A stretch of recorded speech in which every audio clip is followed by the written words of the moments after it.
Botany Manor is what protagonist Arabella Green calls her home. The Green Estate is a gorgeous plot of land and sculpture, complete with plants of all kinds all over the place.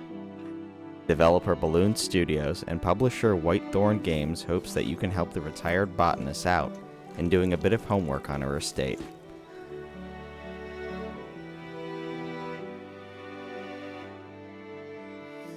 Locked doors, conveniently placed plant-based obstructions, and a beautiful sunny English day awaits players in what is a blast to the past 19th century puzzle narrative adventure.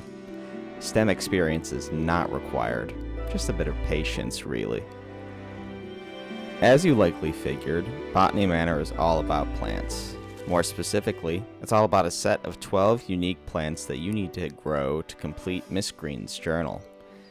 It's in this said journal that she hopes to have published by a major academic journal to not only cement her career as an esteemed botanist, and an astute researcher at that, but to share her findings about some of these soil creatures. And that's where the player steps in. You play as Arabella, and you'll explore the 16th century manor as you put together clues on how to make these plants grow. It might sound tough, and occasionally the game will throw a bunch of numbers and words at you, but if you can read between the lines, you'll be more than okay. Heck, Botany Manor pounds its drums on its simplicity. The estate is as empty as it can be, sans you and your own creaky footsteps, and there's nothing to fear in this old building besides your own shadow.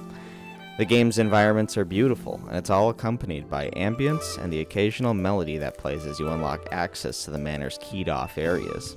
And I would like to emphasize how nice this game looks and sounds. The visuals are crisp, and the lighting is pleasant to the eye, and no matter where you stand or sit, you'll hear the sounds of birds chirping away, lush flora, creaky houseboards, you name it. Botany Manor wants you to simply take your time and enjoy its unique plants, somewhat based in reality, yet mysterious in their own ways. And I do appreciate this approach, although I think it is a little flawed. I personally feel the take it slow approach should also be accompanied by the go about the workload in whatever order you like approach. Botany Manor's progression is based solely on a fairly rigid puzzle completion path. You'll find some story beats along the way, giving you an idea of the who's and the what's of the estate and its inhabitants. But if you find yourself stumped on a puzzle, you can't just walk away from it and go do something else to progress the game. And I think this game could have used that at times.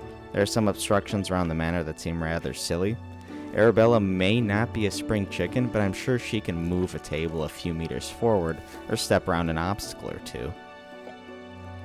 Mind you, Botany Manor's puzzles aren't insanely difficult. As a matter of fact, I would argue the plant puzzles were the easiest of them all, and what stumped me from time to time were puzzles built around and into the house.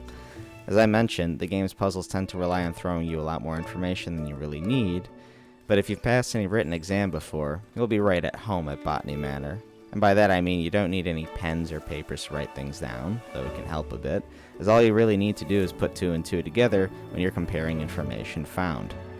Speaking of found notes, the house is full of text logs and story-focused beats that can be used towards finding the right solution to growing a plant. Find clues, place them in the right fields in the notebook, and voila. The entry won't fill in as completed, but now you know which clues will lead you to igniting a plant's growth spurt. Unfortunately, these notes can only be placed in and cannot be viewed from within the notebook, despite being found. If you need information from a leaflet, you'll have to trudge back and find it yourself. On top of that, the menu for putting these clues together jumbles all the notes you found into a list, and I think categorizing them into a tab menu by area found would make sifting through everything much easier and cleaner. Ultimately, I chose to remember details and avoided the notebook only when I didn't have a choice. Now, one aspect of this game I really enjoyed was seeing Arabella's past, and that of the manor through her house. As you explore, you'll find her struggles in being taken seriously by the prestigious academics, who dismiss her and her work in the botanics as a knitting circle ritual. Seriously, some of these letters you find are miffing. One of those.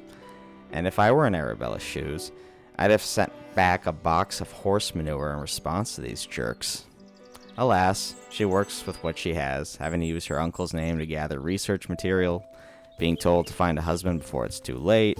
She never says a word, but you can almost feel the frustration emanating from these bits and pieces you pick up. Now, I do have qualms with Arabella though, or perhaps more so a lack of a connection with the character.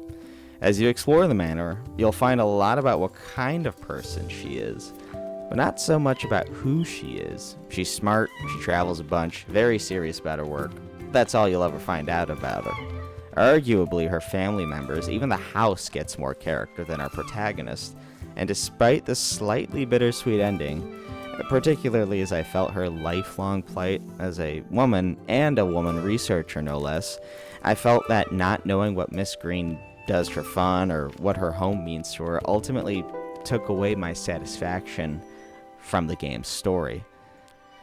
Oh, and before I forget, Botany Manor is a nice selection of accessibility options that make the game easier to control and can help with motion sickness. Field of view, a setting to control character movement with one stick, toggle buttons for sprinting and zooming, all of these are always well appreciated. But I should mention that the overworld has a few visual glitches here and there, nothing too bad. The developer has promised a patch, but the HDR implementation is not good and crushes all the color from the final image, as you can see in the video footage in this video. I recommend turning it off when playing this game. But I digress. Botany Manor is an enjoyable puzzle-focused adventure with an obsession in weird plants and an interesting estate. What might be lacking in overall narrative is made up for pleasant pacing and a relaxing homework assignment at a countryside world of plants. Thank you for watching our review on Botany Manor. If you like what we do and want a channel that's all about video games, give us a like and subscribe to our channel. We'd really appreciate it here at XboxEra.